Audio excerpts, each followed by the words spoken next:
Hello and welcome back to Wake Up with Dr. Cheryl, Wealth Transformation. I'd like to start with something funny. This is only intended for humor. When you are courting a girl, a nice girl, an hour seems like a second. When you sit on a red hot cinder, a second seems like an hour. That's relativity. Albert Einstein. The mission of Wealth Transformation Movement is to transform each individual's personal and business relationship with money and wealth altogether. There is more than enough money circulating on this planet altogether for everyone, even the babies in India and Africa, to have between $8 and $10 million apiece in their bank account. This can facilitate in education, healing famine, poverty, and hunger with the change of mentality, spirituality, and emotionality towards wealth. So, what is the probable cause of all of our problems? It is fundamentally an unconscious mental and spiritual problem. Wealth is a gift. If the gift is received with gratitude, the receiver recognizes there is a personal responsibility with integrity, generosity, and the right use of this great gift. The greater the gift, the greater the responsibility is. Since wealth equals power in our modern world, those who are wealthy have a power to make great positive changes globally. Fundamentally, at present, the world runs on a disproportionate monetary system, and there is a gross imbalance where wealth resides. In truth, only 3% of the population control 97% of the global economy.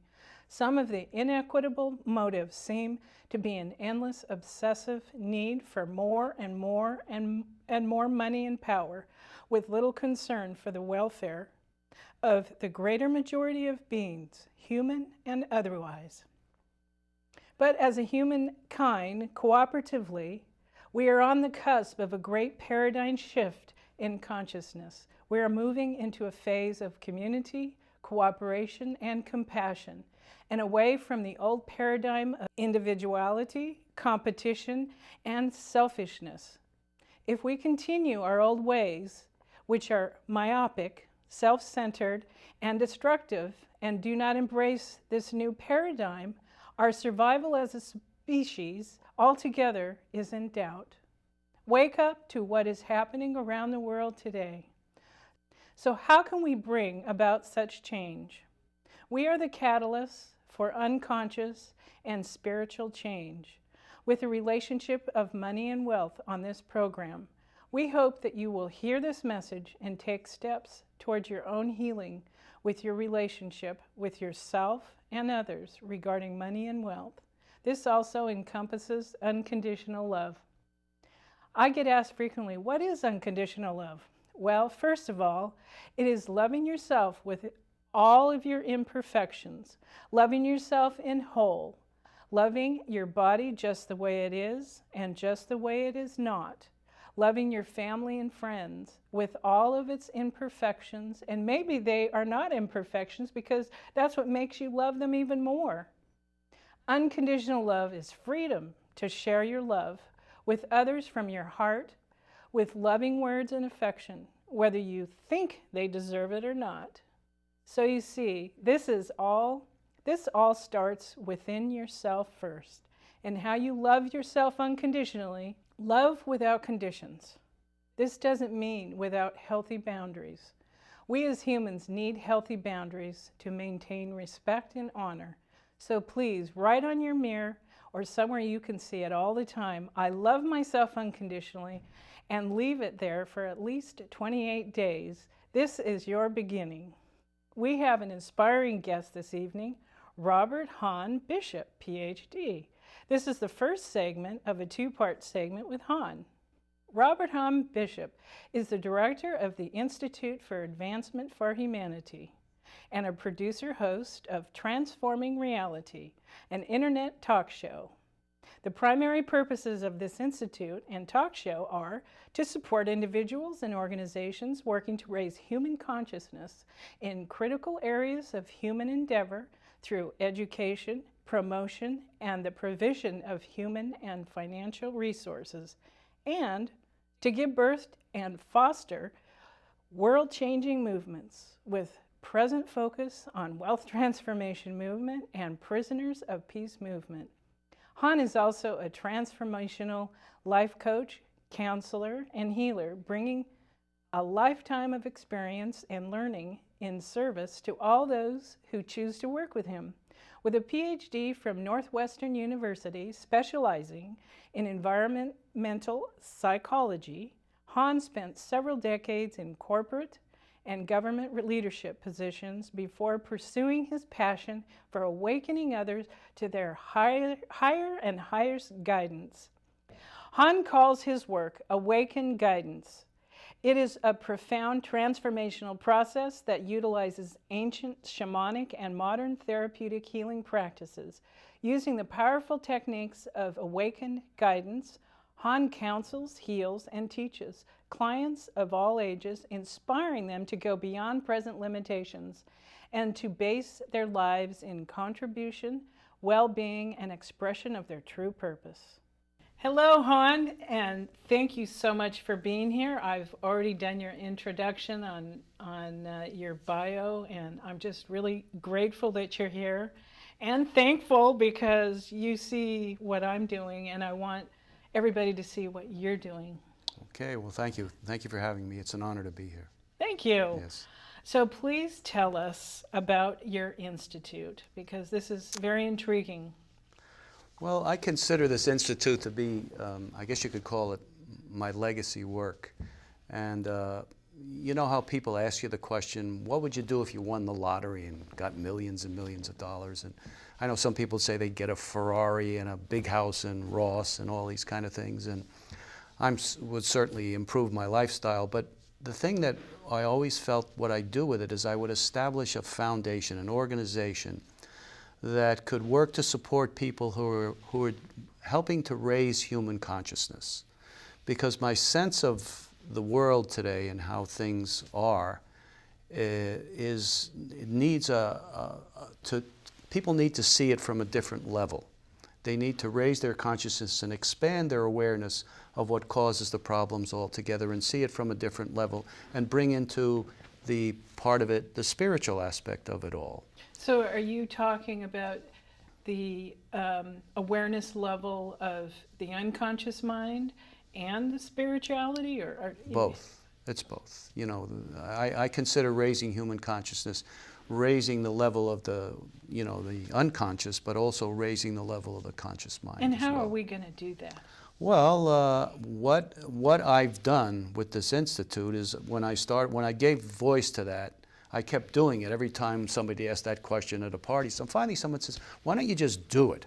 You know, look at the movie Field of Dreams, build it and they will come. And I said, yeah, that's right. So I decided to begin with it. And I thought of what's the best way I can demonstrate my own commitment to the raising of human consciousness. And I felt that is by finding a way to support others. So the purpose of the Institute is to support individuals and organizations who are working to raise human consciousness and awareness in various fields of critical human endeavor. So do you discern, like when you do individual work, where their consciousness is and if they're on the same plane as like with the Institute, or how does that work? Well, I'd like to talk about what I do with personal clients first and talk about this second. So, so what happened was I met a fellow Marinite named Fred Green who gave me the idea, for which I'm forever grateful, to start a little radio show where I interview people who are working in different fields who are actually doing this, raising human consciousness, whether it's in health and well-being, education, social change, spirituality, shamanism, politics, whatever. And so I decided to do it, and of course there was a whole learning curve, just as there must have been a learning curve for you to be able to do this How TV show. How long have you been doing this now? Well, I've been doing it for about 2 years, but it took me about a year from the time I got the idea till I overcome my resistance to having to learn all this technology to do it. You know, not only just being able to interview well, but also to be able to edit the interviews and so forth. So anyway, I started doing that, and I've been doing that for about 2 years, interviewing some very remarkable people. And that's my demonstration of commitment. But ultimately, what I'd like to see this institute do is to be rich with resources, financial resources, human resources, educational capacity, so that people who have particular talents or abilities or a passion for something can be assisted in making it happen. We can provide money for them to do it. We can provide individuals with talents that they don't have. For example, a lot of what it takes today to get the word out has to do with, an understanding of how to use the internet very successfully, Yes. and websites and social media and getting the message out in all these different kinds of And ways. TV. And TV, of course, video and audio Yep. messages alike. But the point is that sometimes someone has a movement to do something, and when they see all these things that they're supposed to have to do that really are on the side of what their passion and what their abilities are, they become overwhelmed, and some of them collapse because they just can't do it. Yeah, all by themselves. All by well, themselves. why would they want Right, to do it by right. themselves? See? So the whole idea is to provide like a holding tank, which would provide these resources for people who would do this kind of work. And then, of course, another purpose of this institute is the establishment of what we could call world movements for major change. And one of the ones that we share in common, and one of the reasons we've become friends and associates, Right. has to do with our interest in wealth transformation, and I think that's And it is huge. it's a it big is subject. globally Yeah. huge. Right, right. But we'll talk about that a little bit later. What I want to ask you is where you're from originally, and also, how you were raised around money, and how you actually, what was the impetus that got you into the Institute and how you created it? Well, I was born in New York City during World okay. War II, and I grew up with a family who was basically had the beliefs of the times. Here's what you do: you get a job, you work hard, you stay with the job for all your life, you save your money, and you then, at the end of 50, 60 years of work, hopefully you'll be able to retire, you'll have your house paid off, and you'll be able to Boy, have times changed. you'll be able to get your little Winnebago and travel the country and enjoy yourself. Yeah. And this was what I was taught, And when I grew up in a pretty tough Irish-Italian working neighborhood in New York City, and not a lot of my friends went to college. Many of them became firemen and policemen and various things, a lot of them. And I was one of the fortunate ones to get into college. I was able to go to City College of New York, and I studied engineering because my father had been an engineer. And I started out believing that's where I should go, And as time went on, over time, I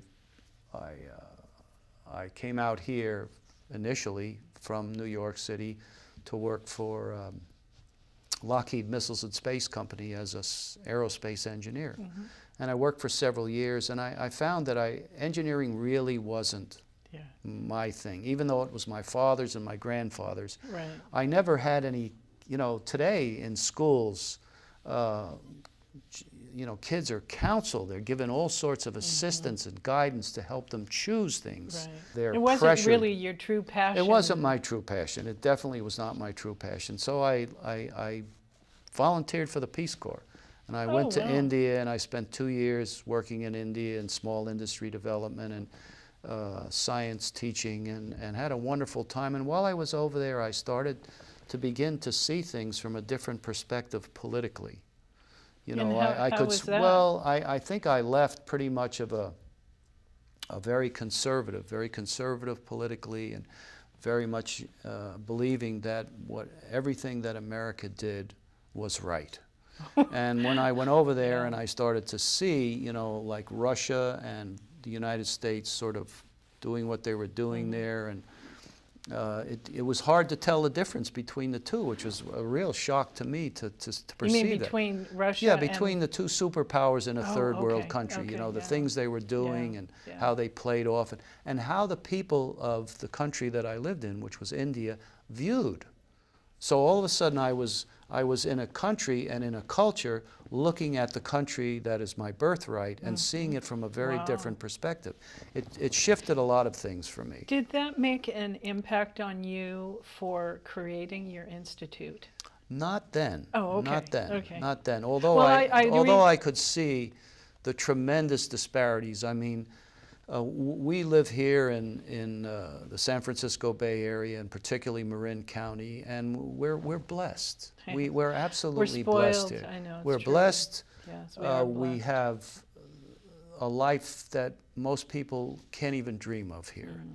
The climate, the rich cultural stuff, opportunities. the opportunities, and the incredible wealth that's present here. I mean, all around us. Right. All around us. And so you don't see the kind of poverty that you see in India. And in India, you see it in a very different way.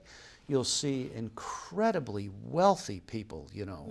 And then a block away, you'll see yeah. people living in the most abject Like squalor. poverty and squalor Yeah. you could ever imagine.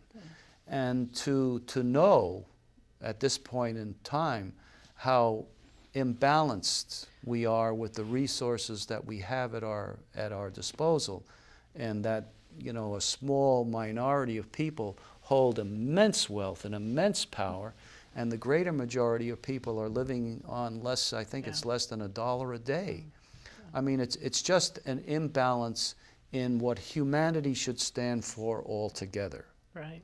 And that's what I believe wealth transformation is about. And the raising of human consciousness is so people can sort of lift themselves up, you know, and they can sort of stand up and look down and go, wow, there's the problem, you know. I have a friend who, his name is Bruce Gordon. He runs something called EcoFlight.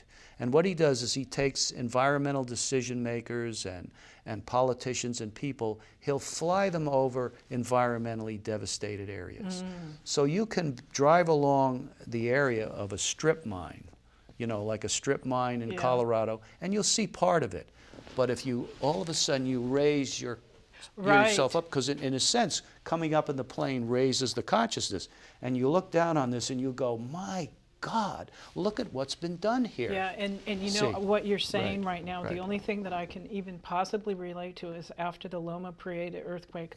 When I was in Las Vegas and I came back and went over there and looked at the devastation, and I mean, I was choked up. I was just, I could feel it throughout my whole body, because I lived only not even a mile away from there, and it was like, oh my, thank God, only 60 people died in that. But anyway, so raising your consciousness. Yeah, so the reason I stood up was just to emphasize the point of when you look at things from a different perspective, you can see it in a different way. Well, hopefully you can see it from a whole a wholesome, you know, that's what it's all about. And that's what wealth transformation is about, to be able to look at the whole and not just money as wealth, but as human relationships as wealth, as the beauty, because we live in Marin County, which is gorgeous. It's so wealthy here. It's beautiful.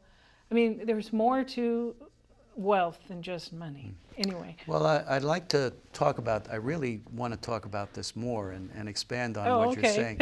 But I want to start with a little story, which I'd like to set the stage with. I used to work with a company called the Amazon Herb Company. And they had very wonderful products and things, but the reason I was attracted to working with it is the man who started it was named Amazon John Easterling. He was dedicated to helping preserve the rainforest and the way of life of indigenous peoples. Yes, yes. And he was particularly connected with the Shipibo tribe, which is a very shamanic natural tribe that lives way out in the forest, you know, in the jungles of Peru.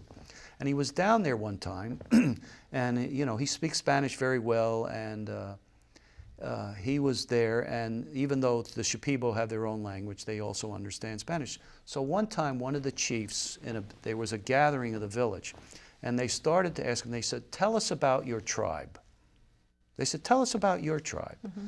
So he started to describe what life was like in America, and he would talk about all these different things, and they would sit there and smile. And then he started to describe a supermarket. And at a certain point, everybody started to look very sad, and they were all looking concerned, and he's going, wow, what did I say here? And he's looking around, and all of a sudden he says to the chief, he says, what's the matter?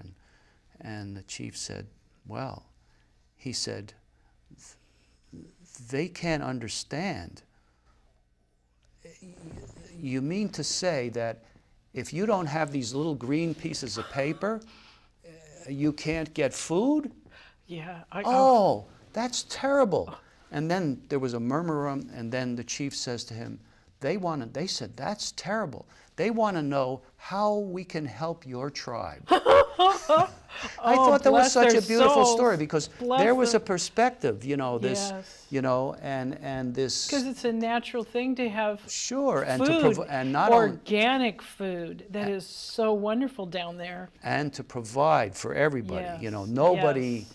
No. Just because the hunter is the mucky muck who goes out and right. shoots a monkey, or the people who grow it aren't the ones who say, oh, well, you don't have the wampum, the little green pieces of paper. You're not getting. So it's not even a concept. Yeah. So that, to me, it just struck me. Yes. Because here, in this whole matter of wealth transformation, yes. is really how imbalanced things are. I mean, it's 97%, 3% holds the majority of the wealth, right. and it's so out of balance. So, but it has improved over the last year. Mm. The statistics used to be 2%, 98%. So see, it is, and I think that says a lot in a year, 1% change. Mm.